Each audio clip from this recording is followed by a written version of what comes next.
Good morning, everyone. My name is 12 Gauge. Welcome to my channel, 12 Gauge Investigative. I am your host. I was talking with this individual last night in a live, and we're talking about his theory. So I decided to play this. I told him that I would. So I give all the credit to rogerland99, and I hope that you enjoy this.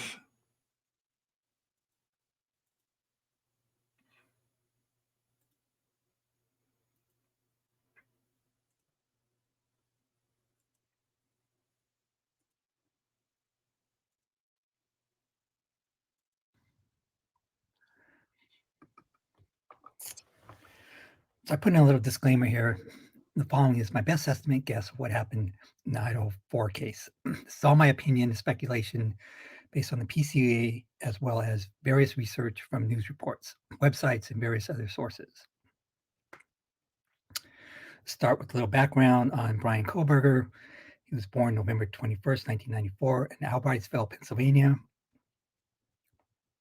I haven't heard much about BK's first 10 years or so, but it was reported when he was about 10 or 11, his family apparently went through some hard economic times and had to move from their family home. Supposedly, this had a negative impact on the young BK.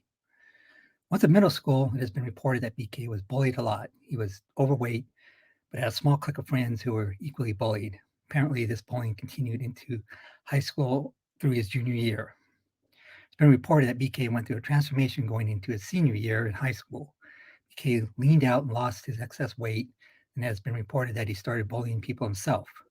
He also apparently started training in boxing mixed martial arts, and this was also when his heroin addiction began.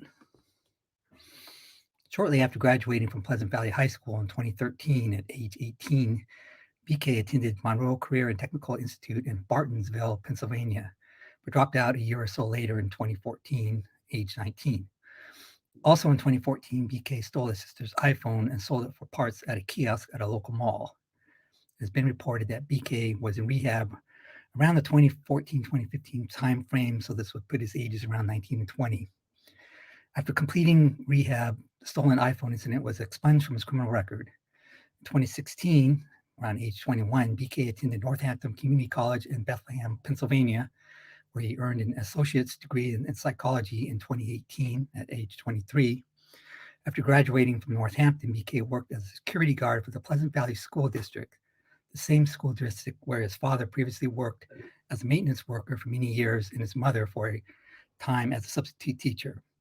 After transferring from community college in 2018, BK received a BA uh, in 2020 at age 25 and an MA in 2022 at age 27 in criminal justice from DeSales University, located in Central Valley, Pennsylvania. After DeSales, BK was accepted at Washington State University. By the way, we call WSU Wazoo out here on the West Coast, and he was accepted as a PhD candidate. As most of us are aware, WSU is located about 8 miles west of the University of Idaho, located just over the state line in Moscow, Idaho. Some observations on BK's formative years. From BK's small clique of friends from middle school to his junior year in high school, it seems like he systematically alienated most of them during his senior year or post high school. BK did have a friend or two that ran at night with him, but no one has come forward said they were really very close friends or he had any sort of male best friend. No one has also come forward and said that he ever had a girlfriend or any kind of sustained boyfriend girlfriend type relationship.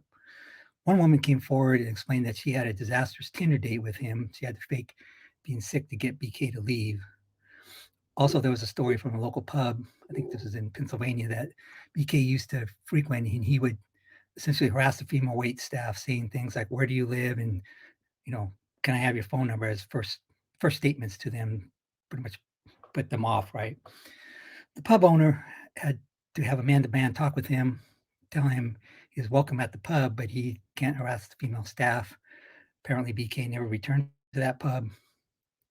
I believe BK had incel traits and was most likely influenced by the writings of Elliot Rodger's Manifesto. For those not familiar with Elliot Rodger, he was an admitted incel who went on a rampage in Isla Vista. I put the correct pronunciation in there for Isla. It's not Isla, which is the location of the University of California, Santa Barbara, otherwise known as UCSB. This happened in 2014. Elliot Rodger attended Santa Barbara City College, a few miles away from UCSB, kind of a similar proximity as Wazoo is the University of Idaho. Also, an item found in BK's parents' Pennsylvania home refers to a book with a sentence highlighted on page 118. And this is a typed out portion. You can find this with the handwritten, uh, same information that's all handwritten, but this is a little bit easier to understand. And I highlighted a book with underlining on page 118. Curiously, you look at the number one item, it says knife, but it's very ambiguous. We don't know if that's a K-bar knife or just some other knife, but just kind of worth pointing out there.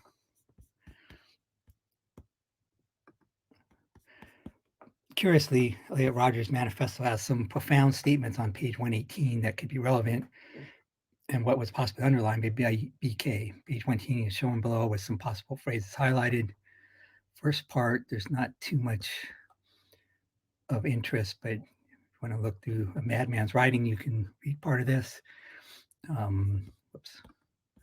Go to the second part here. I highlighted one part here where it says, I had nothing left to live for but revenge. And this could be something that he underlined. I'm not sure. And if you go to the last part of page 118, you kind of look at the bottom here, and it's very similar statements. Came to the point where I had to set a date for the day of retribution. It goes into all kinds of other stuff. He thought about Halloween, but there's too many cops walking around, blah, blah, blah. And then he decided, it'll be the day of retribution would have to be on a normal party weekend. So I set for sometime during November of 2013. Roger did not go through with it in November 2013. There was other issues, so he pushed it out till March of 2014. But it's just the thinking is kind of similar. But I don't know what that book is, but we'll find out. So I say here, I realize it's a long shot that the book's recovered as Elliot Rodger's manifesto, but there are some phrases like, I had nothing left to live for except for revenge that would fit into BK's possible mindset that night might be what was underlined.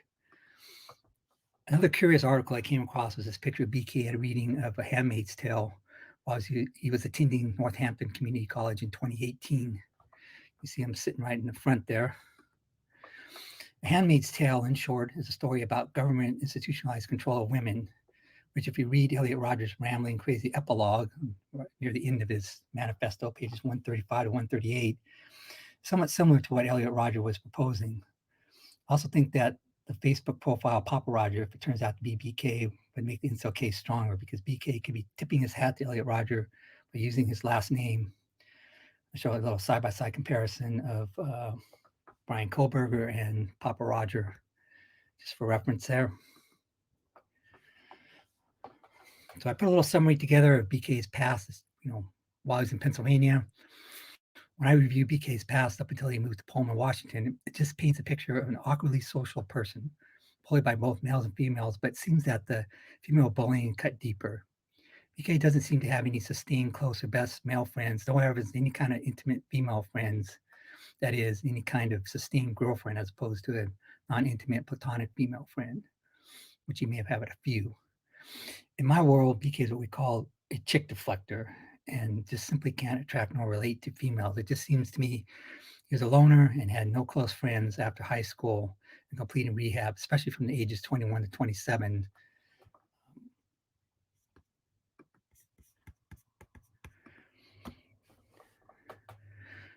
Now we fast forward, BK moves to Pullman, Washington. On June 18th, BK graduates DeSales University with his MA in criminology. BK then moves to Pullman a week later, leaving Pennsylvania on June 25th, 2022. We know that his dad drove out with him to help him move in. It was reported that BK's dad asked a neighboring couple, can you be his friend? The wife told the husband something to the effect of, he gives me the creeps, and don't be his friend. Spot on intuition, in my humble opinion, by the wife. What parent requests friendship in support of a 27-year-old man? That is something as a parent you say in support of your 3 to 5-year-old child. Also, BK's mom, who was believed to be a Reddit user called You Downtown Love, apparently wrote on Reddit on June 25, 2022, the actual day BK left for Pullman, following post. I believe she simply got his age wrong, as he was 27, not 26, but everything else just seems to fit perfectly. This red outline is from another user that I cut and pasted, but if you go to the second line there, it says the post states, "Hello, friends. Today, my 26-year-old son left for Washington State to begin his doctorate in criminology. We live in Pennsylvania. I probably won't be submitting many designs in the next few days because I will be too busy crying. I will see you all soon." And in response to another post, she again states, "Thank you so much for saying that to me. My son will be in Pullman in the eastern part of the state, quite close to the Idaho border. He knows absolutely no one, and we have no family there. I worry about him being lonely, so your message made me feel better." And I kind of agree with the person's statement here. The only thing that suggests that this user might not be Brian's mother is that when the post was written on June 25th, 2022, Brian was 27 years old, not 26, but everything else suggests that it is his mother. And I think she just got a little error there, because I don't think there's too many people going from Pennsylvania to Washington State University to get their PhD in criminology. The odds of that would be pretty long. Both statements by his parents further my claim. BK was essentially a loner, simply had no friends, was awkward socially, has a hard time making friends. It just seems like he can't sustain any kind of relationship or friendships. BK's Pullman days. So this is focusing to kind of two chapters here. Chapter 1, the 12 passes of the 1122 King Road residence from June 2022 until November 13, 2022. Although the PCA states that there were 12 passes of the 1122 King Road residence by BK's phone, presumably while driving in his white Elantra, the exact dates were not given. PCA also states that 11 of the 12 passes were late at night or early morning hours. In my opinion, these 12 passes were in part surveillance, but primarily dry runs. I postulate that BK knew he couldn't have his phone on just before and after committing the crime he was planning. I think these 11 dry runs in the dark were to make sure BK was confident he knew the route out to the I-95 South in the dark without relying on directions from his phone. Most of the roads behind the King Road residence dead end in the cul-de-sacs that could cause you to go backtrack or go in circles if you didn't know the area or the way out. The route that I show on the following slide proposes that BK left 1122 King Road after the crime, then made a left on Taylor Avenue, which turns into Walenta Drive and goes behind the King Road residence. He proceeds on Walenta Drive, then makes a right on Sunnyside Avenue, then another right onto Conestoga Drive, then making a left on Palouse River Road, which he took to the I-95 South towards Blaine, Idaho. There are a few other possibilities, but this would be the most efficient route from Walenta Road, thus avoiding major roads with more surveillance cameras. It's my position that BK took this route those 11 times while it was dark to ensure he knew his way out to the I-95 South without relying on directions via smartphone. PCA also states this was BK's likely escape route. So I kind of put it in yellow there. You can start and follow it through, see all the other dead ends and whatnot, but it's just my opinion there. Chapter 2, Problems at Wazoo. It has been widely reported that during BK's first semester as a PhD student, as well as his job as a TA, had been deteriorating as the semester moved along. Apparently, there were many complaints by female students that he graded them harder, say incel anyone, and BK was having run-ins with one Dr. Snyder, as well as a few of his other superiors. It was reported that Dr. Snyder made him write some sort of corrective action and how he was going to change. There was also a report that he broke into the co-ed's apartment, moved things around her apartment, and offered to help his security system. If true, that to me, that's very creepy. Why I feel this wasn't BK's first time, but that is another topic. We also heard that his disposition seemed to change after November 13th, 2022, and simply gave everyone hundreds. I think he knew after December 7th, when it was reported they were looking for a white Elantra, BK had to get himself and his white Elantra out of town as fast as possible. We know that BK was fired from his TA position as he was heading back to Pennsylvania in mid-December 2022. practically making his position as a PhD candidate in major jeopardy. Possible motivations. I speculate in BK's case, his motivation was multi-layered and complex. I think BK was a very book smart person, wasn't very street smart, lacked basic common sense, and made many dumb mistakes. It has been my experience that many PhDs, although he wasn't a PhD yet, he was just a PhD candidate, think they are smarter than everyone else, but can't find their car in the parking lot. I've had personal experience with that. BK didn't even make it through his first semester pursuing his PhD and wasn't getting a PhD from Wazoo. So, in my humble opinion, BK's motive was part incel, why he targeted those very smart, attractive women, type of women he could never have, and part to show the world and secretly his professors that he was smarter than everybody else and could get away with a quadruple homicide without getting caught. The other part of his motivation was to overcome his curiosity and feel what it's like to be a serial killer.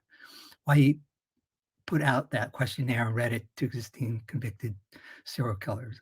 I also postulate that the occupants of the King Road residence were targeted due to its layout, viewable from all sides, split level access, first and second floors, and its target rich environment, 5 attractive sorority females. Possible primary target. I also think that BK had a primary target, a primary obsession, likely Maddie, but it could have been Kaylee. I base this on reports that BK had pictures on his phone of one of the females, as well as tried to contact one of the females via direct message on Instagram, but she apparently never responded back. This should come out during the trial, but my best guess is that his obsession was with Maddie. I do also think that BK planned to take out at least 3 of the other females. This is related to another theory I have about how BK, being a student of criminology, would be familiar with many local unsolved crimes, possibly wanted to tie his crime to 2 other existing early morning unsolved knife crimes. The first one occurred in Washougal, Washington, 3 a.m. with 1 victim. This on June 13, 2020.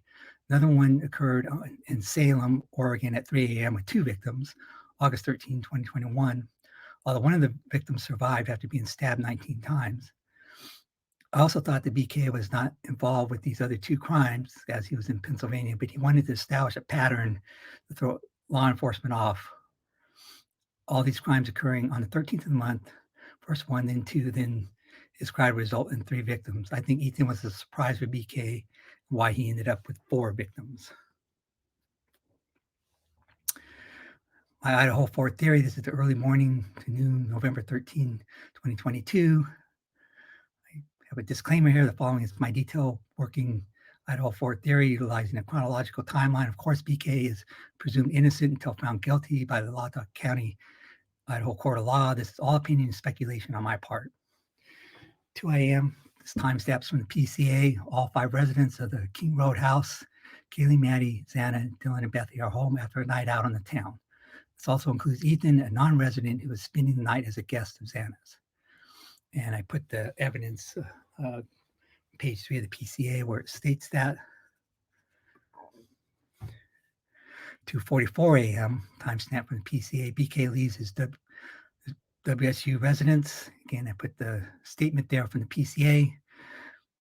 Page 7, 2:47. Another timestamp from the PCA. BK turns his phone off or puts it in airplane mode. This is from page 13 of the PCA.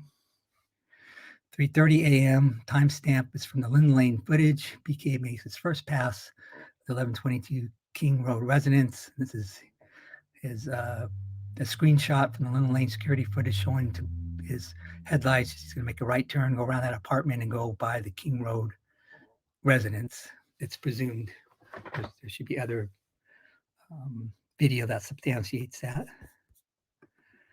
Then he comes around 3:39 again, timestamps from the Lynn Lane footage, same sort of thing. This is the second pass.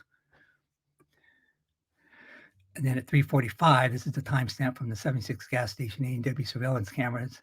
It's kind of a grainy photo of a car resembling a white Elantra seen speeding by the 76 gas station, A&W restaurant on the corner of Taylor and Main Street. This location is about 3/4 of a mile from the King Road residence. Hasn't been confirmed if this is BK's white Elantra, but it seems very likely the time frame and proximity fits, because this is when he goes on a little longer loop or wherever he goes. But the other ones were 8 minutes, and this one he was gone for more like 15 minutes on the third loop. 3:56 a.m. Timestamps from the Lynn Lane footage. BK makes his third pass of the 1122 King Road residence. We know at 4 a.m. timestamp from the PCA, Xana receives her DoorDash order, presumably from Jack in the Box. This is from page 3 of the PCA. 4:05 a.m. timestamps from Linda Lane footage. A couple of information from the PCA. BK pulls in front of Linda Lane apartment, stops for about 10 seconds, and proceeds to make a 3-point turn and head back towards the King Road residence. Stops for a moment in front of the King Road residence and proceeds to make another 3-point turn at the corner of Queen and King Roads. Head back towards the Linda Lane apartment again. This is part 1 of pass 4 because he kind of had an aborted pass here. 4:07 a.m. Timestamps from the Linda Lane footage. BK completes his 4th pass in front of the Linda Lane apartments, then presumably parks near the back of the 1122 King Road residence moments later.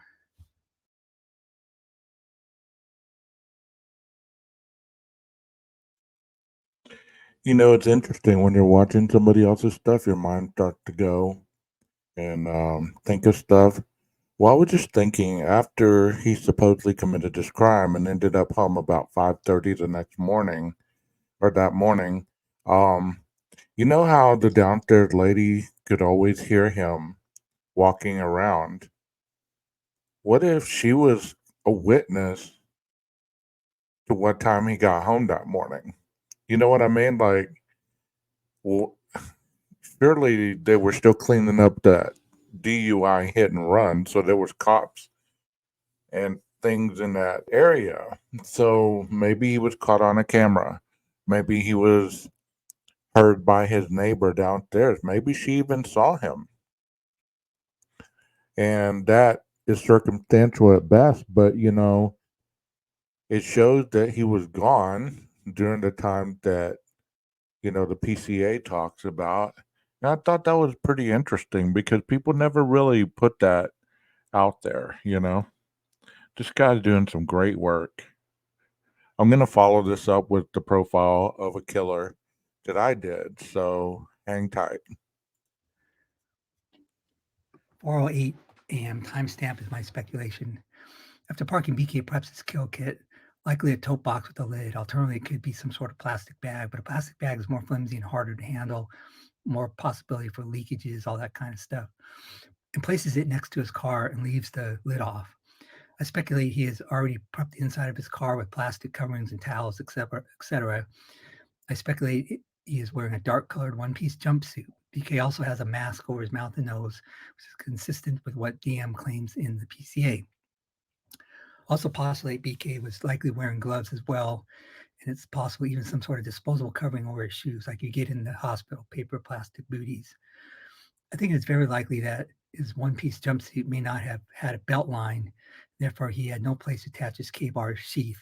Suppose BK simply carried his K-bar knife in its sheath into the residence with his hands. 4:09 a.m. timestamp is my speculation. BK enters the King Road residence from the sliding glass door on the second floor. Either the sliding glass doors were left unlocked or if locked, BK simply broke in. BK could have used his K-bar knife or used some other method to break into the sliding glass door. 4:10 a.m. timestamp is my speculation. BK initially goes up to the third floor and attacks Maddie in her sleep. At the time he starts his attack, I believe Kaylee is in her room with her dog Murphy. When Murphy alerts, Kaylee awakes and hears strange sounds coming from Maddie's room and states, there's somebody here, as DM claims in the PCA she heard. I also was thinking on this part as well. What if Maddie, you know, nowhere has it been stated that Maddie was asleep? I guess people's speculation, including my own, and many of the videos that I presented, have kind of assumed that. But what if Maddie was up playing with the dog with Kaylee and they were both ambushed? You know what I mean? Like, he came up the stairs. They were both playing with the dog. They put the dog in Kaylee's room, ran into Maddie's room, and they were ambushed in there. It could have been like they were both awake. You just never know. Kaylee shuts the door behind her, effectively locking Murphy in her room, and goes to Maddie's room to investigate. Kaylee confronts BK. She fights back hard, but BK, being armed with the K-bar knife, prevails and leaves them both deceased on Maddie's bed. In the unexpected struggle, Kaylee, BK loses his sheath. 4:12 a.m. Timestamp is from the PCA. Rosanna is on TikTok. I speculate that Ethan was likely sleeping or dozing in Xana's bed. I also speculate that Xana, after finishing her DoorDash meal, was listening to TikTok via headphones to not wake or bother Ethan, which would have masked and muddled the sounds emanating from the rest of the house. And I show you what's stated on page 4 of the PCA. 4:14 a.m. timestamp is my speculation. BK then walks down the stairs and intends to attack Xana next, but at this time, Xana is possibly located in a nearby bathroom or in the kitchen, where her Jack-in-the-Box bag was later photographed. BK goes into Xana's room, attacks and ambushes a person that is in the bed, sleeping dozing, but it is Ethan, not Xana. 4:17 a.m. timestamp is from the PCA. A large thud is heard from the security cameras across from the King Road residence. I believe this is Ethan falling victim to BK's ambush. You can see the evidence on page 4 of the PCA. 4:18 a.m. This is timestamp again is my speculation. As Xana walks back to her room from the bathroom or kitchen, she runs into BK near her doorway. This is when DM hears him say, "I'm here to help you," but is a ruse. And BK attacks her. Xana fights back hard, but eventually overpowers her and leaves her deceased in her doorway. 4:19 a.m. Timestamp is my speculation. BK exits back through the second story sliding glass doors and runs up the little hill to his car. He steps into the plastic tote box, removes any shoe coverings, peels off his one-piece jumpsuit, any gloves, his mask, and the K-bar knife all go in the tote box. Then he closes the lid, places the tote box in his car, and drives away. Blood, which is very viscous, won't leak through the thick walls of plastic tote box. This shedding of clothes should only take about 40 seconds to accomplish and will essentially minimize or eliminate the amount of residual blood that would otherwise be left behind in BK's white Elantra. 4:20 a.m. Timestamp is from the PCA. BK is seen driving away from the residence at a high rate of speed. BK proceeds to drive his white Elantra and exits the area using this back route I described above, eventually making his way to the I-95 south. And you can see what's stated on page 6 of the PCA there. So I put a little summary together. This theory at least fits with the supposed fact as documented in the PCA. Murphy found unharmed with no evidence of blood on him, locked in Kaylee's room. Maddie and Kaylee found deceased in Maddie's room. Ethan found deceased in Xana's room near the back wall. And Xana found deceased near the doorway of her room. 4:48 a.m. Timestamp is from the PCA. BK turns his phone back on or turns off airplane mode. This occurs on the I-95 west of Blaine, Idaho. Curiously, when I Google map directions from 1122 King Road to just west of Blaine, Idaho, on an I-95, it says it should only take 8 minutes to get there from the King Road residence. But it looks like it took BK 28 minutes, 4:20 to 4:48 a.m. Of course, BK did not go the most efficient route, as the map below shows. He took the back route, likely to avoid a bunch of security cameras on the more efficient route. Still leaves a missing 10 or 15 minutes or so. So I put a little map together here of the most efficient way, which would take 8 minutes.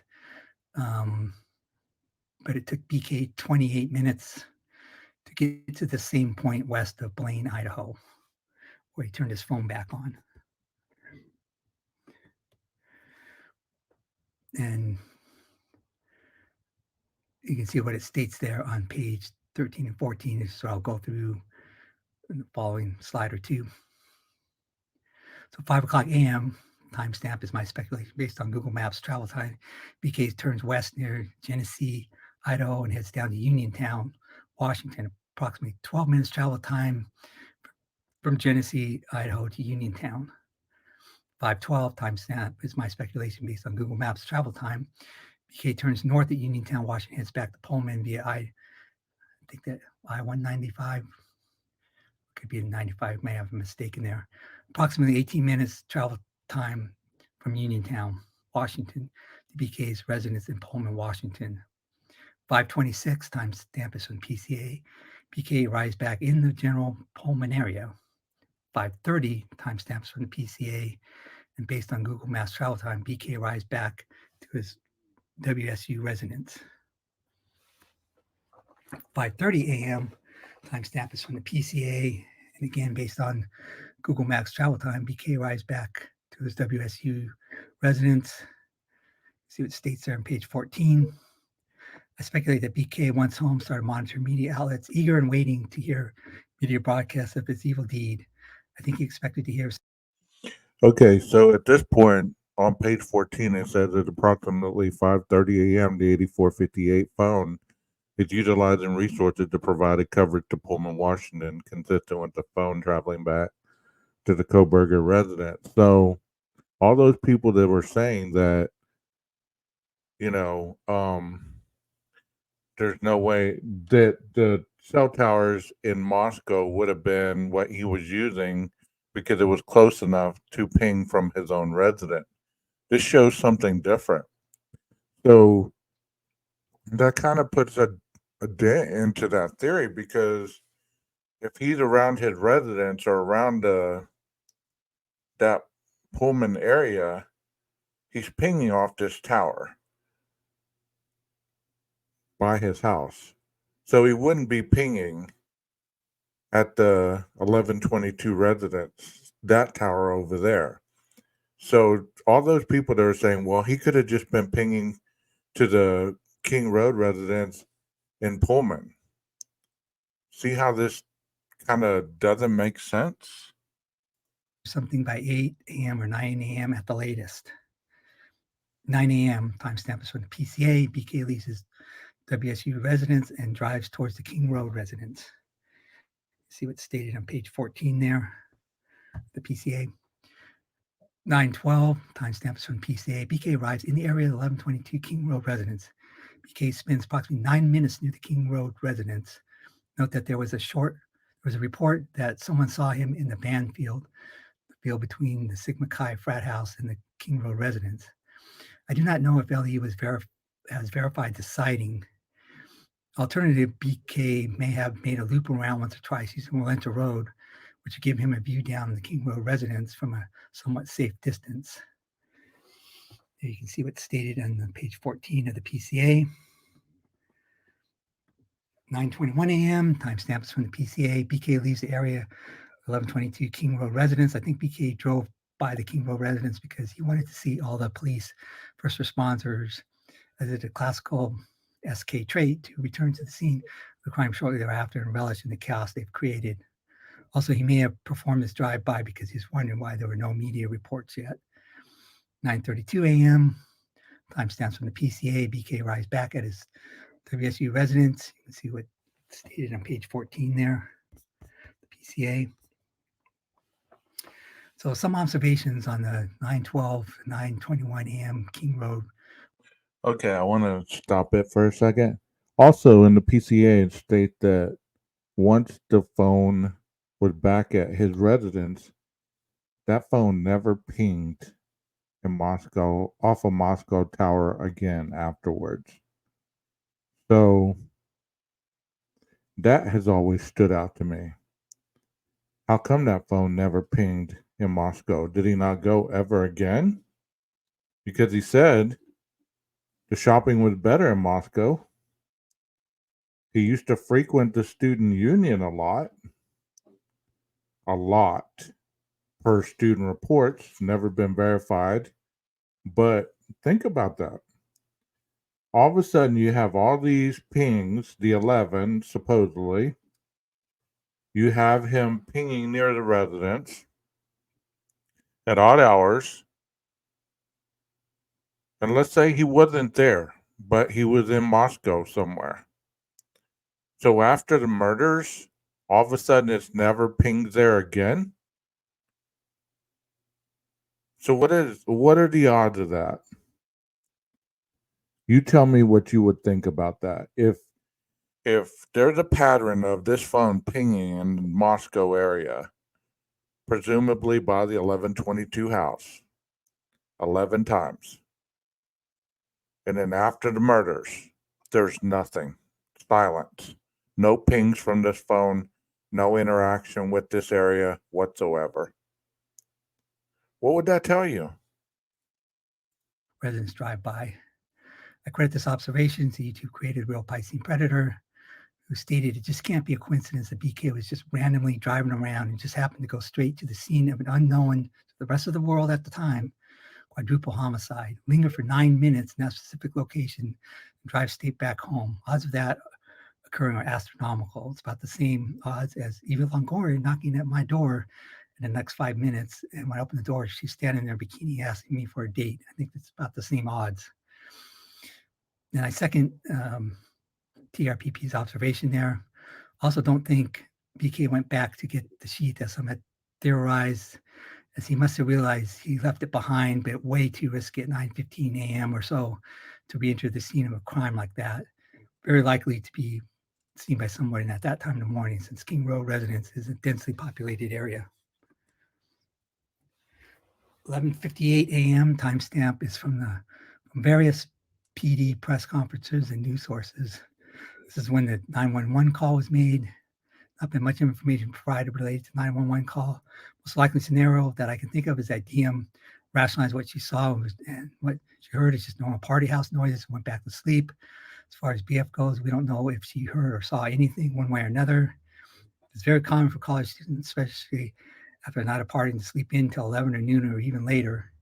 It has been reported that one of the roommates first called over very nearby friends and family located in nearby apartment houses. Then the roommate fainted outside the house. One of those nearby friends and or family members used her phone to call 911. However, that scenario remains to be confirmed and verified. Okay, now we get to my takeaways. It's my strong contention that BK acted alone. Very rare that serial killers are part of a team. When they are, typically they are related via marriage or blood and have spent significant time together to build up enough trust between each other.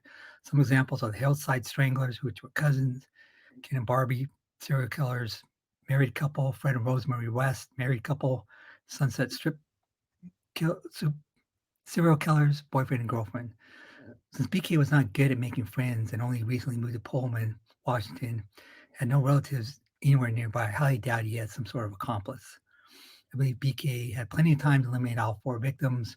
For my assessment scenario, it looks like BK was inside King Road residence approximately 10 minutes, 4:09 to 4:19 a.m. We know that all four of the victims had been out late partying. It was very likely all but Xana was asleep or in a doze state at the time when BK entered.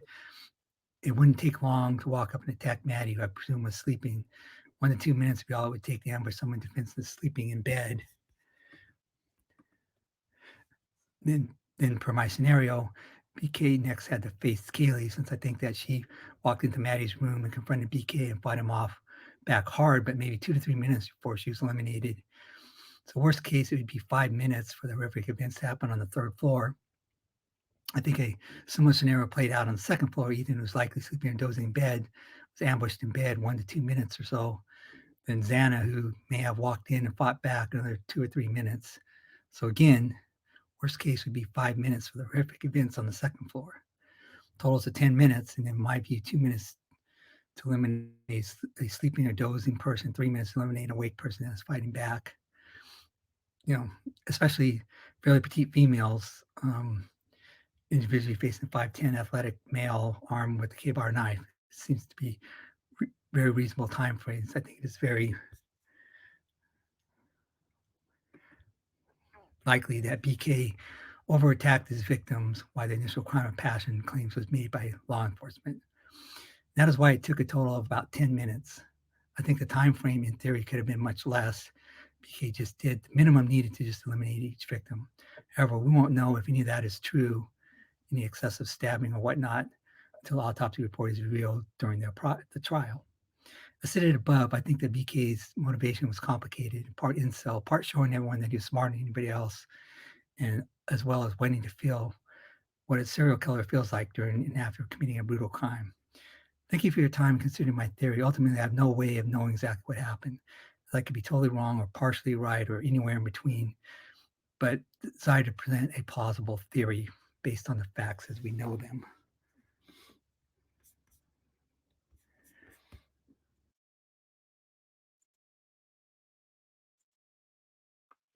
That was a great job. That was a great job, Roger. And I agree with a lot of what you just said because, Occam's razor just points to those areas. A lot of people are probably going to try to pick it apart because of things that they've heard from other creators or the things that they put together. But if you deep dive into the semantics of the case as you did, and you also use the PCA as a governing tool, it's easier to see it. It's easier to see it. So here I'm going to pause this for a second and then start my own video. And here we go. Very, very soon, They searched it 3 times. Yeah, that that doesn't make. I mean, you think somebody dumped them there? I don't know.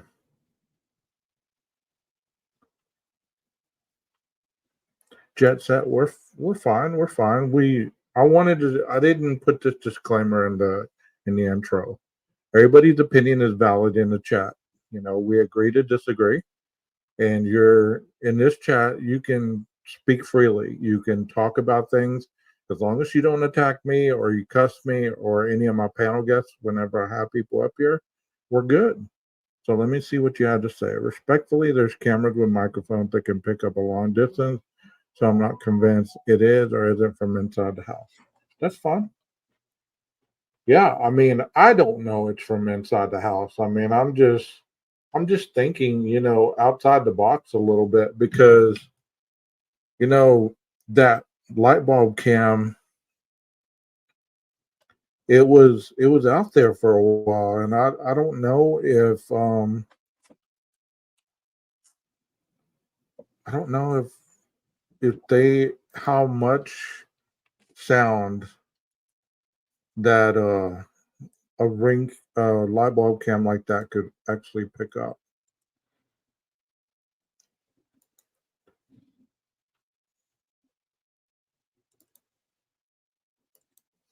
It doesn't say the time, but I will search more and I'll put it in the community tab. That way, um, and I'll also repost this. I'll put the time if I can find it. Okay. I have this that I made today. I hope that you can see it. Let me kind of blow it up a little bit. I don't have Google. I don't have the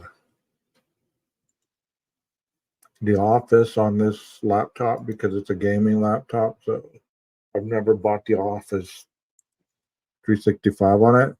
So I'm going to show it to you in this type of format. It said the state of Idaho versus Brian Christopher Koberger. I broke it down. Okay, so I'm going to show you a little bit of what I found because at the end I'll summarize it all up. So bear with me. If there's anything in here that's wrong or I've forgotten something or I didn't put it right, I did this from memory. I didn't actually go and look up stuff because I've heard so much of it that I kind of have it memorized. Defendant Brian C. Koberger charged with 4 counts of first-degree murder, 1 charge of felony burglary. Obviously, the rights of his is the Miranda warning, the Miranda rights, the Fourth Amendment right, the Fifth Amendment right, the Sixth Amendment, which grants citizens the right to a jury composed of impartial members drawn from the local community. So those are the rights that he has going into the trial upon his arrest. And I broke down the witnesses. Jack D, of course, was the ex-boyfriend of Kaylee. And as far as I know, I've heard two things. I heard he was cleared and I heard he wasn't cleared. Jack S., which was a friend that you saw walking with Maddie and Kaylee and was at the grub truck with them, as far as I know, he's been cleared. Dylan Mortensen was one of the surviving roommates. She's been cleared. Bethany Funk, which was a surviving roommate, she's been cleared. Adam Lauda, which was the bartender, as far as I know, he's been cleared. So these were some of the witnesses that were close to this crime. Okay, and as far as I know, all of them have been cleared. If any of that is incorrect, um, please let me know. Okay. So here's some of the evidence that was recovered from the suspect's home or on the scene. And I took this from the document. So it says one knife sheath, trace DNA, one knife, which was recovered at his home or his parents' home in Albertsville, a dark jacket, an AT&T bill made out to him, a Glock 22 Generation S 40 caliber, Smith & Wesson pocket knife, a folder containing car paperwork, an Acer laptop, green leafy substance in green container, documents, green leafy substance in a plastic bag, white paper with a password on it, power cable, cell phone, 3 Glock 40 cal magazines, which were empty, books, I don't know what a book is, a black face mask, prescription, black gloves, 1 black hat, 1 black mask, PCA evidence mentioned, first-hand witness identification of the suspect, personal identifying paperwork, New Balance shoes, dark-colored jacket, dark-colored shirts, dark-colored pants, clear plastic glove, laptop which was damaged with a receipt for a 22 Generation 40 Glock, item photographed but not taken, a note in a desk, criminal psychology textbook, documents, extra large Columbia fleece, a man's hand drawing, 10 curls inside a glove, inside a box. I don't know, 10 curls of what? Like hair? 10 curls of dog hair? I don't know. I mean, they said they found animal hair there, so I don't know if that's it. It wasn't mentioned in the documents. It just said 10 curls inside a glove, inside of a box. Various criminology books, a license, notes, card, dark colored hats, a motherboard, WSU paperwork, note from Brian to Montana, medical documents, court documents. I was wondering what these court documents were. What kind of court documents would he have there? Like, what would he be going to court for? That just piqued my interest, but that was on there. Note to dad from Brian, colored spiral notebook, dark colored clothes. HP all-in-one computer, dark clothes in a laundry basket, Taylor cutlery knife with knife sheath, 4 buccal swabs, 2 pairs of dark colored boots, 51 terabytes of digital data, 1 pair of brown boots, 1 silver flashlight, 4 medical style gloves, white Arizona jeans company t-shirt, extra large, champion black WSU black sweatshirt, white and black size 13 Nike shoes. In the car, they found a tire iron, shovels, goggles, other tools, hotel key, and spare change.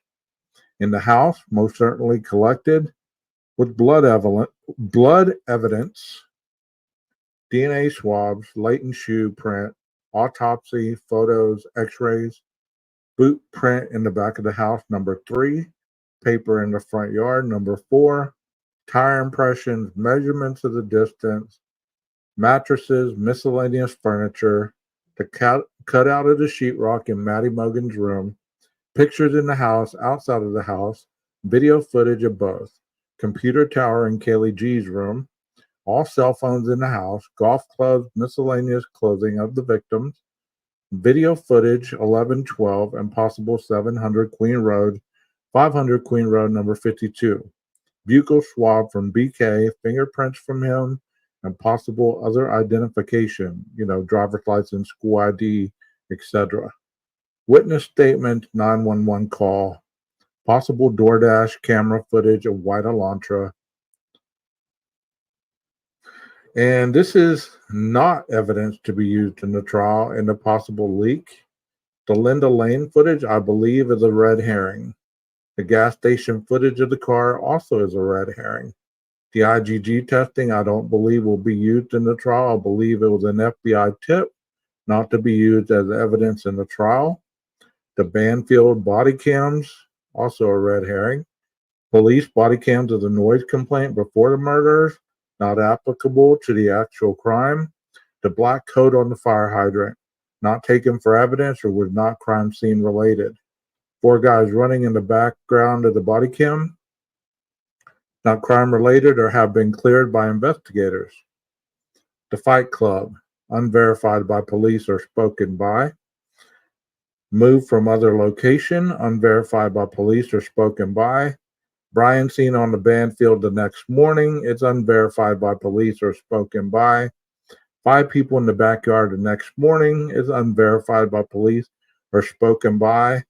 Drug hit or cartel involved drug house drug dealing, unverified by police or spoken by.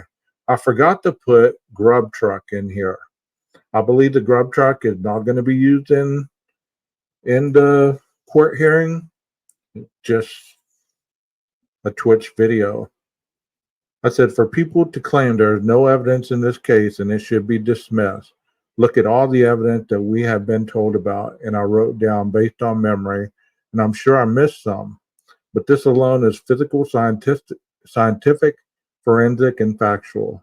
This is hard to talk your way out of in a courtroom, but this alone, or I thought I would put this out there as the puzzle pieces that many cannot see. There's plenty, and if I really had more time, I would continue breaking down the statements and even the wounds. Hope you enjoyed. Suspect is innocent until proven guilty by a court of law and by a jury of its peers.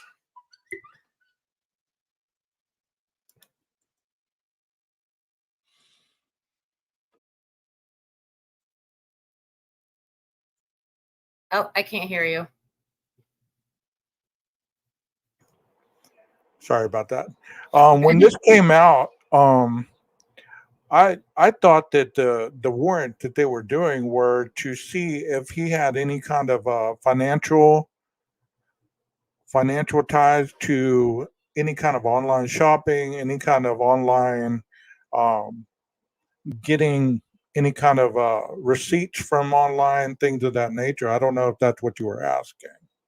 Oh, okay. Because I took it as they're trying to make a connection to him and the victims. And, because we just found out recently when Bill Thompson stood up in court and said there's no connection, I just thought, Right. The only reason I wanted to play this was mainly for the K-bar knife. The K-bar, okay. warrant for the K-bar knife. And that's Okay. what I wanted to show this, because I just wanted to present that part, because I could say stuff and people are like, well, where'd you get it?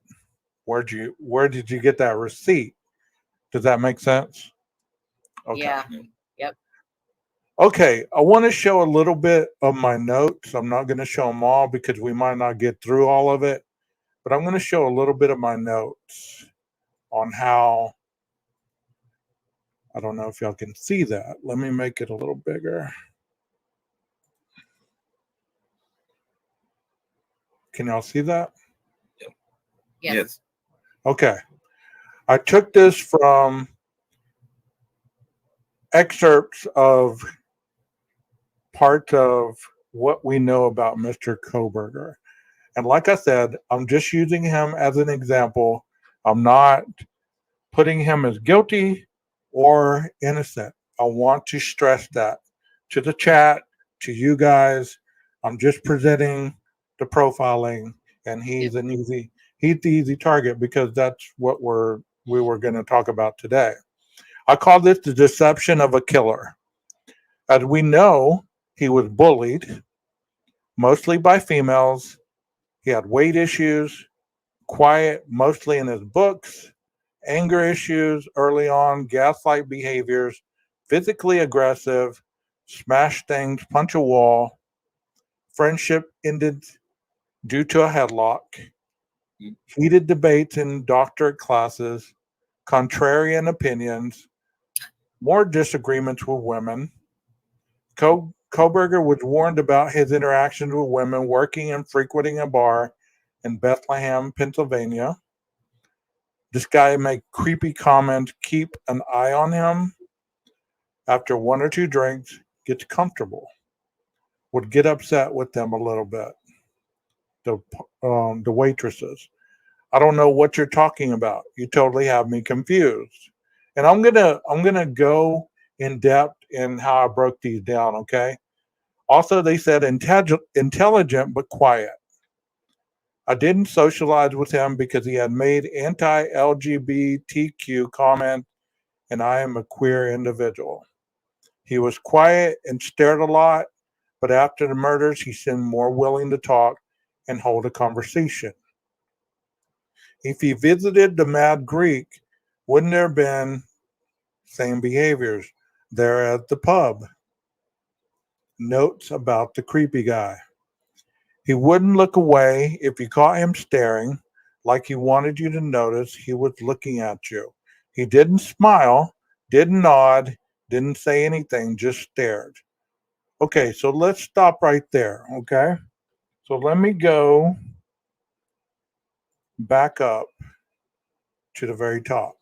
Let me ask you guys in chat and as well as the panel guests, are you with me on what I'm trying to present here? Does it make sense? Because we are profiling somebody. Yes. So these are some of the negative things that were said about him. Yes. So this is how a profiling starts out. Mm-hmm. So bullied, the emotional embarrassment. Okay. So this is the feeling behind being bullied. It's an emotional connection. Most of the time you feel embarrassed, loss of control. Would that not be true? Yes or no? Okay. Oh, for sure. Yeah. Yeah, I think there's lots of recorded incidents. Okay, can y'all still hear me? Am I loud and clear? Yes. Okay. Yeah. Can you hear us? Yes. Okay, good. Okay. Mostly by females. This would be a genre. This would be a sexuality issue. It would be challenging his sexuality. So if you're being bullied and it's mostly by females, and you know that he has two sisters, right? So imagine growing up in that family with two sisters, and let's say they bullied him also.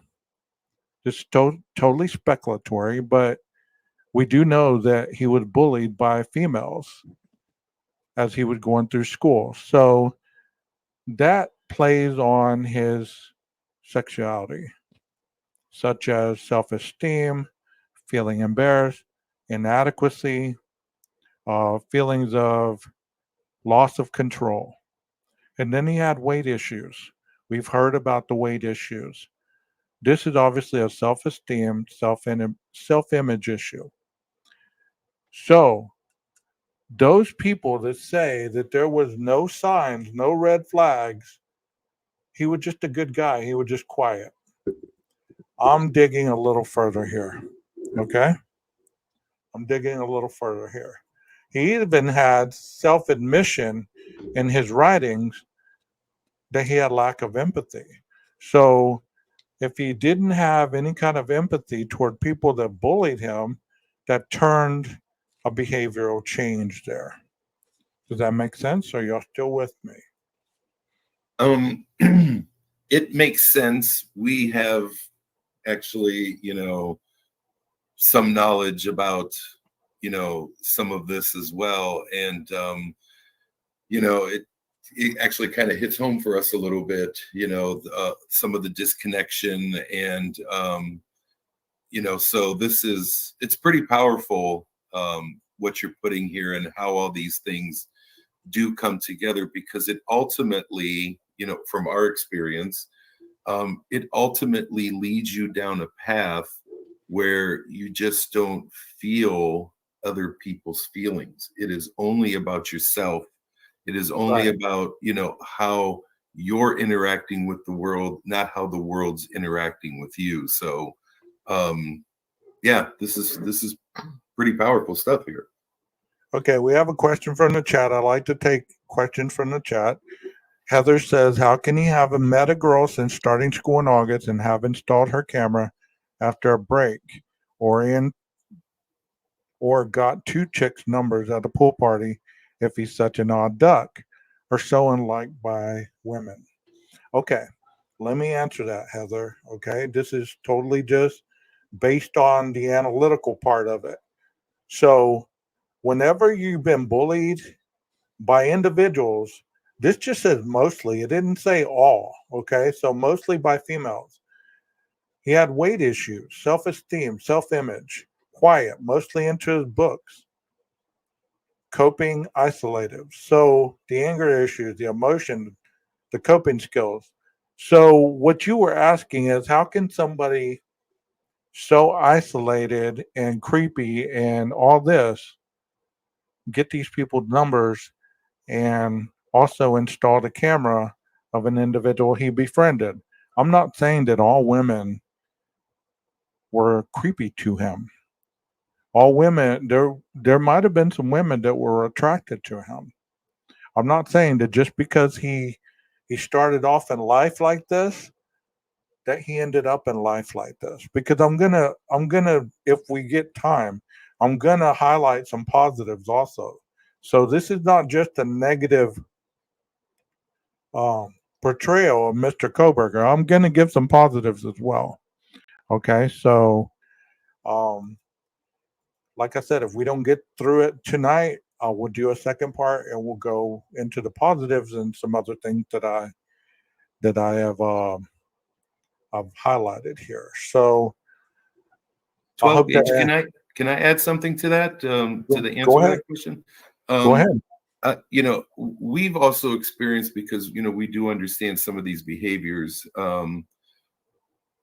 We do know that there is the potential to feel some gratification in slaying the dragon, right? I know that this is a very difficult task for me to do, Yeah. to maybe approach women, ask for their number, but there is some self-satisfaction in saying, hey, I can do this. I don't like this, but I can do this. I can accomplish things. I have self-worth. I have I can make myself feel better if I'm able to accomplish this task. What's odd Mhm. about it, if they fail, it's like, well, I expect it to fail. So it's a really interesting fact of how to try to conquer small daily tasks in the world when you are um, fronted with some of these things that you've listed here. Yes, indeed. And I mean, I'm not trying to paint a picture that Mr. Koberger had such bad coping skills, but when I read these today, this is what jumped out at me. Okay. And as a therapist, I'm programmed to look at certain patterns in life from people. And this is how I would do an assessment on somebody. So when I'm reading these things about him, because these are out there, it's not something I made up, it's not something that I invented. These are out there. They've been out there since the very beginning. And you can say that people have just tried to paint him in a negative light. But like I said, just to show you, here's some positive stuff as well. So we will get to that. Okay. Um, Anger issues. This one popped out a lot. This is emotional and coping skills. This is a way to get retaliation towards the feeling of being slighted or somebody constantly putting you down. We all have that capability, not just Mr. Koberger. Okay, we all have that capability. It's an emotional connection that many people, this is their first response. if they feel like they're being controlled or that somebody has the capability of hurting them, a lot of times anger is out of control. So you can gain back that feeling of control. Gaslight behaviors, retaliation. So if somebody makes you angry, you can get retaliation back by gaslighting them. Do y'all know what gaslighting is? Oh, for sure. Yeah. Would you guys like to give the chat a very basic definition of what gaslighting is? To me, I feel for me, it's like someone's saying things to you that aren't true or visibly evident, but making you believe that they are. Hmm. So it would be a way to get control back, right? Try to manipulate the Very situation. manipulative. Yeah, very manipulative or turning it around. Yes. And then I heard that as Mr. Koberger lost weight, he became physically aggressive towards some of his friends. This would be a retaliatory coping skill that he would be learning. And it's a self-empowerment as well. At this point, I believe he started boxing. So he was becoming very physically aggressive because he found a sense of power through being aggressive. So no more the bullying, no more the weight issues. The anger issues were probably under control, but he turned those into aggressive, retaliatory coping skills.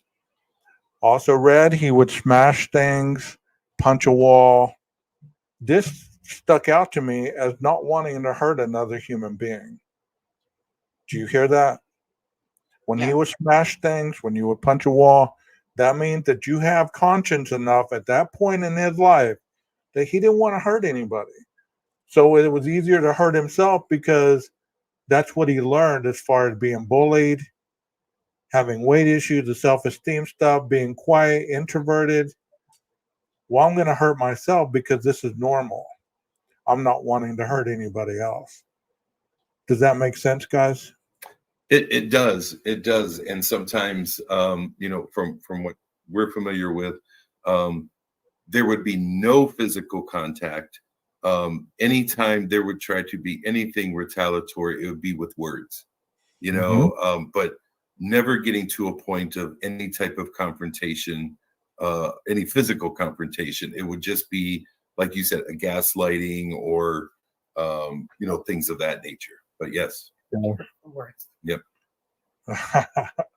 Yes. So one friendship even ended due to him putting him in a headlock. I don't know if y'all remember reading about that. Is one of his good friends. He ended up walking away from the friendship because Mr. Koberger put him in a headlock. This was a change of behavior, an escalation of dominance. So whenever you're at one end of the spectrum where you're the victim, as I highlighted in another video of mine, you can develop a trauma bond with people. So you have the victim, the rescuer, and the perpetrator. So in this dynamic, Mr. Koberger is no longer being the perpetrator or the victim. He's hopping up to be the perpetrator, and he's making other people his victim now at this point. And we'll get to how he becomes the rescuer as well. Does that make sense to you guys? Absolutely. Yep. Okay. So heated debates in doctorate classes. I read also that once he got into the doctorate program, he would have heated debate to show that he was always right. This would be an emotional connection and presentation to the world. Look, at one point in my life, I didn't have this method of control. Now I'm smart. Now I'm skinny. Now I'm not going to let anybody show me up in any way whatsoever. So it's easier to get into debates where you know your stuff and you're not going to let anybody control you. So this is a change of behavior as well, an escalation, an emotional presentation to the world The contrarian opinion, this is meaning that I'm being very contrite. This is an emotional attachment, another presentation, and another level of control. I'm going to show you that you're not as smart as you think you are. And instead of being physical, I'm going to use verbal skills to show you I can put you in your place without having to lay a hand on you. So, if we're looking at this up to this point, because obviously he's already gone through college at this point and he's going into his doctorate, okay? Does this sound like a killer to you? It to me, it sounds like you know, Be honest. yeah, I have to say a killer in training. Okay. Only because, especially, and you mentioned in your last statement, when you start to insert your intellectual dominance, right? Whatever you have to become more powerful, whether it's through the boxing or, physically grabbing somebody or using your intellectual dominance, all of a sudden you have this urge of retaliation. And it could be a very innocent bystander, someone who just happened to be in the area, nothing that maybe had happened previously. But if you are putting having some of those urges to retaliate in some way, I think it's the makings of something that could be way more nefarious in the future. Okay, and that's no, I see the opposite side. yeah. okay. That's Very fine. different. That's why I like to present this stuff, because everybody's opinion is valid. Okay, even if you're not believing anything I say, anything that I'm kind of putting these puzzle pieces for you, it's okay.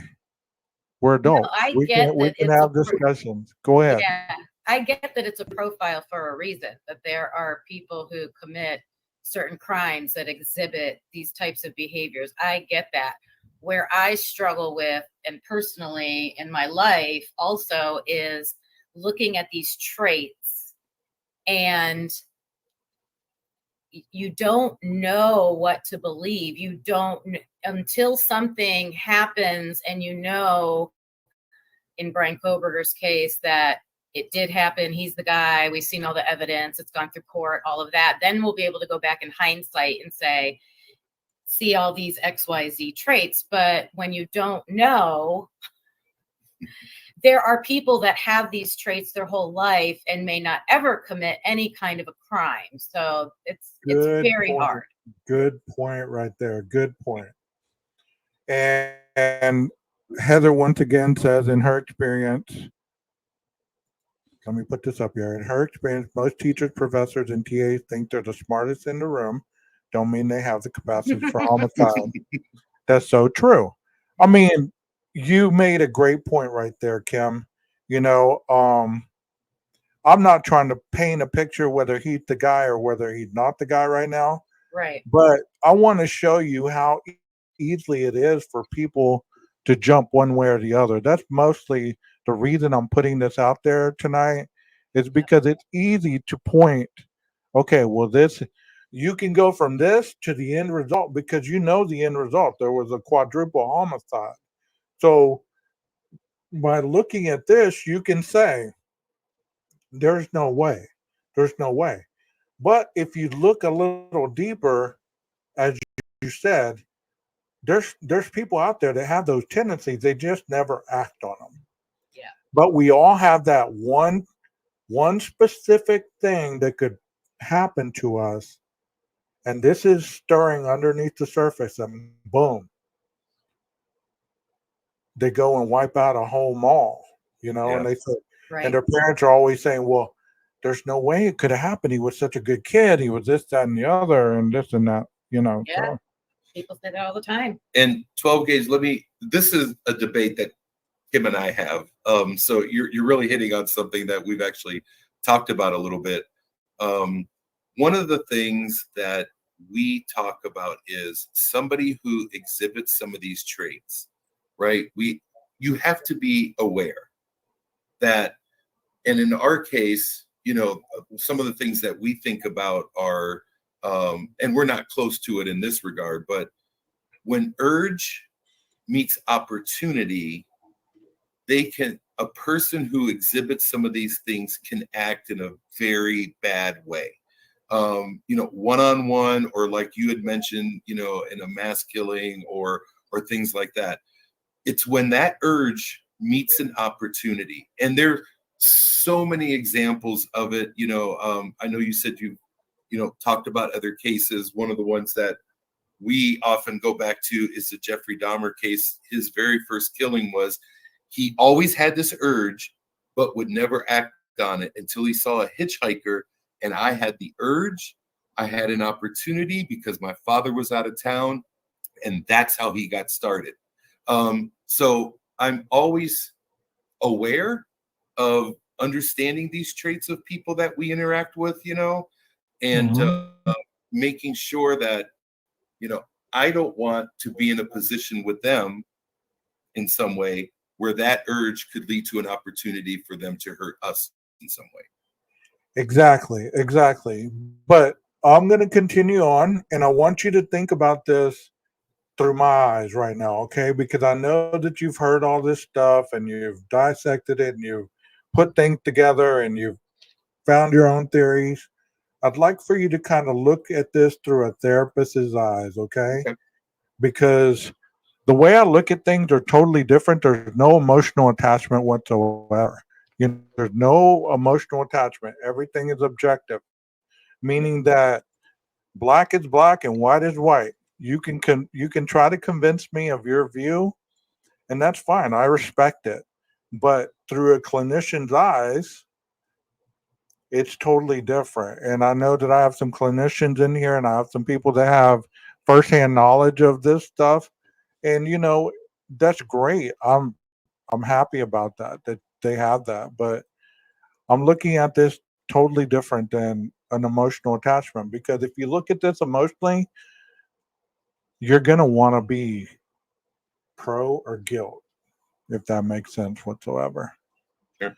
So let's go on.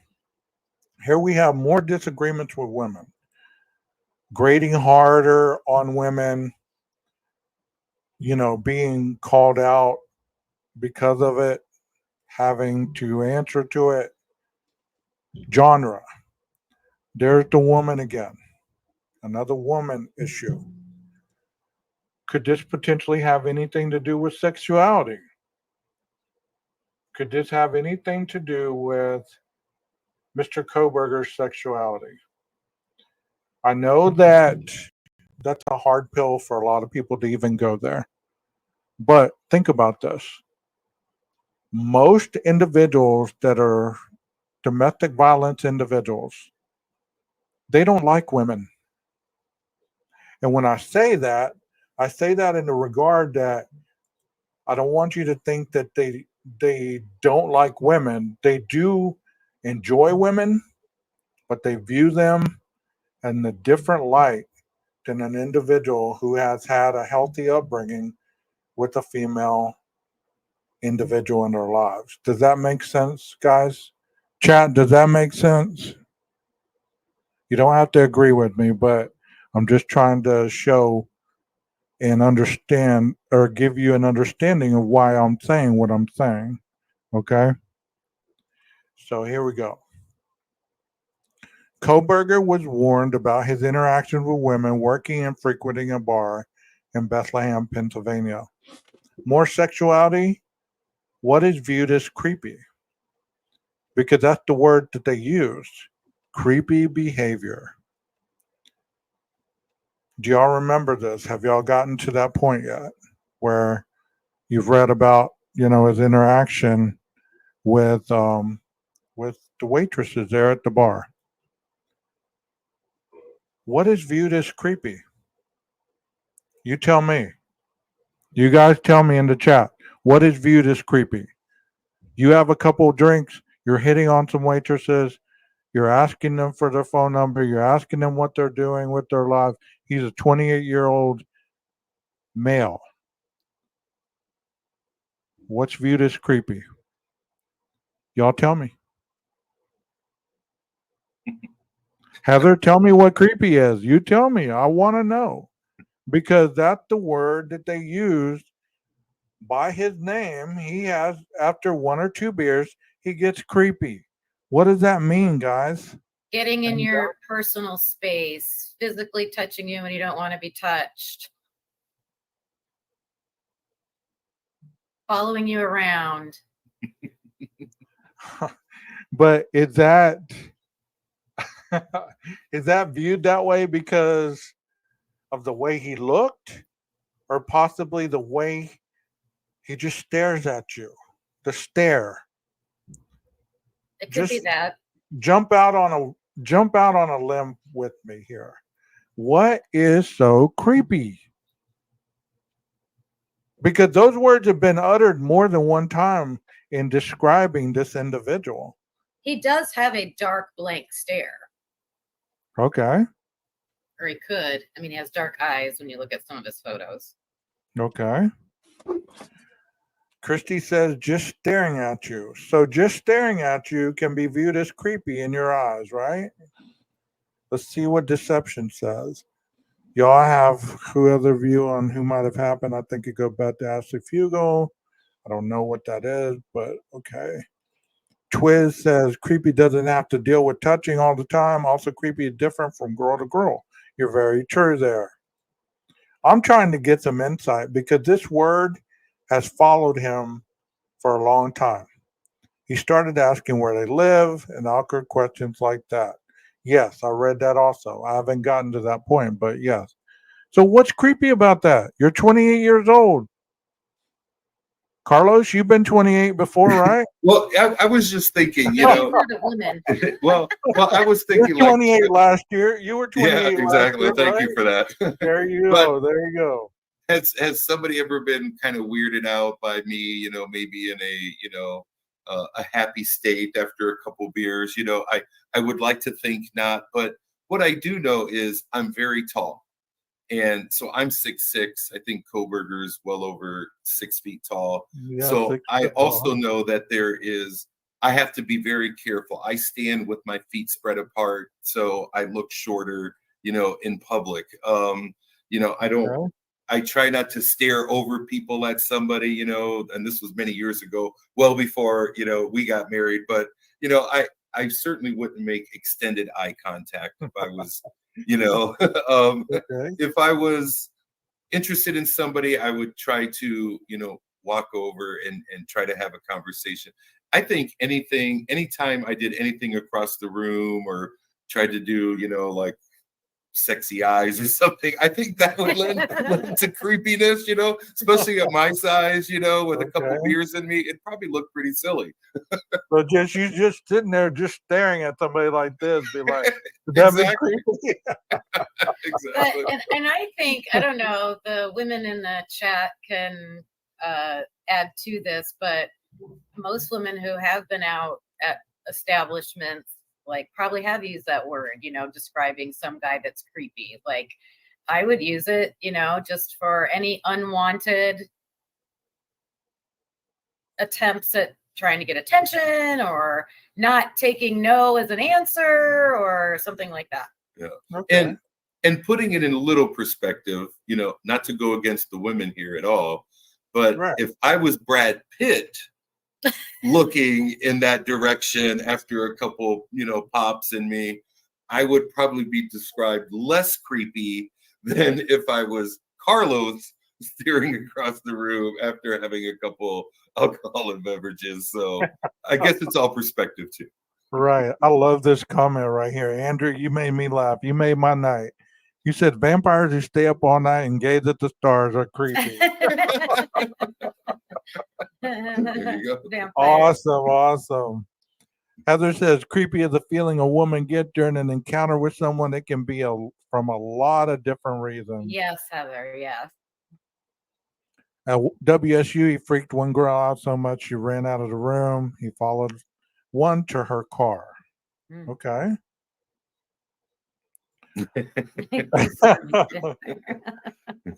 Let's see what they or Miss Q said. It's someone you find unattractive. To be honest, at least you're being honest. Yeah. Because that's we want to know the truth. I mean, why sugarcoat it? We're all adults in here. A woman can feel a creeper easily.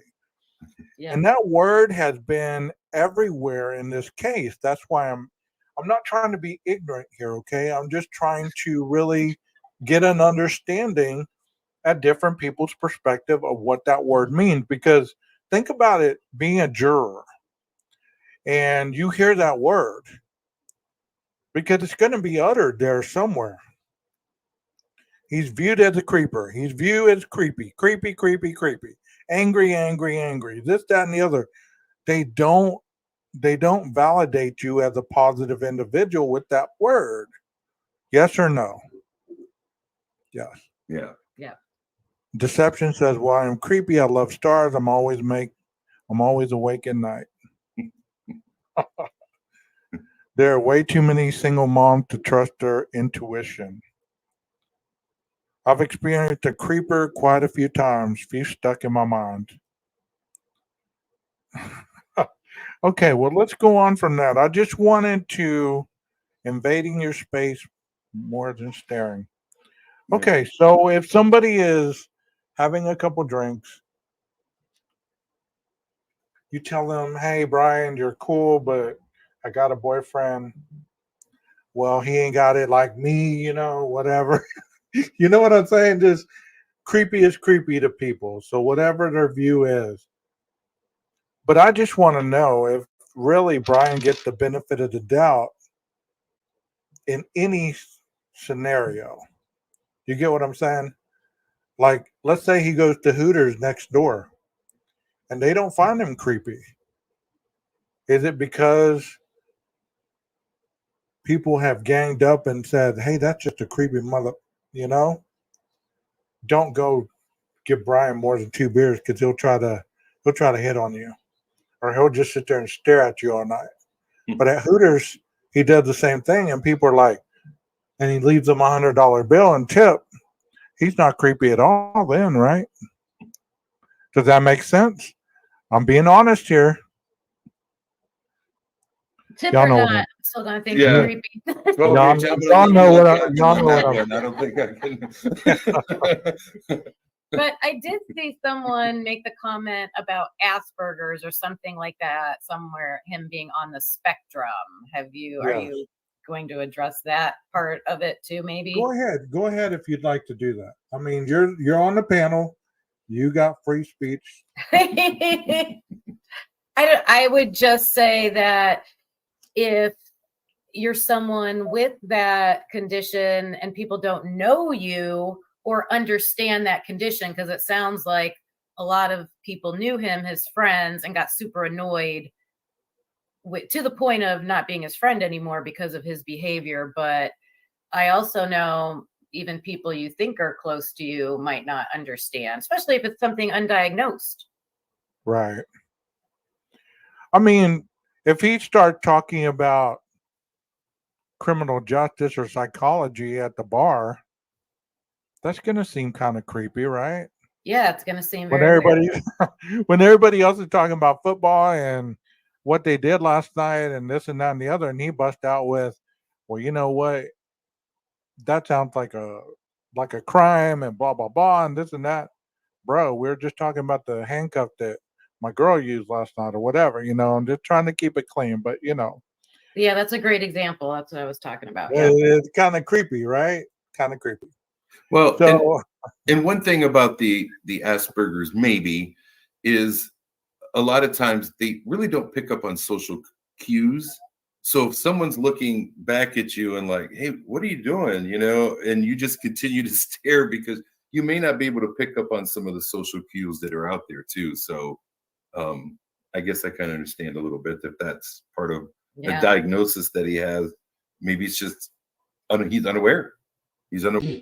okay, and that video was very long, so I might play the rest of it tomorrow and give you guys the rest of the synopsis of the interpretation of how we're breaking Mr. Koberger down in a scientific way, not just an opinion way.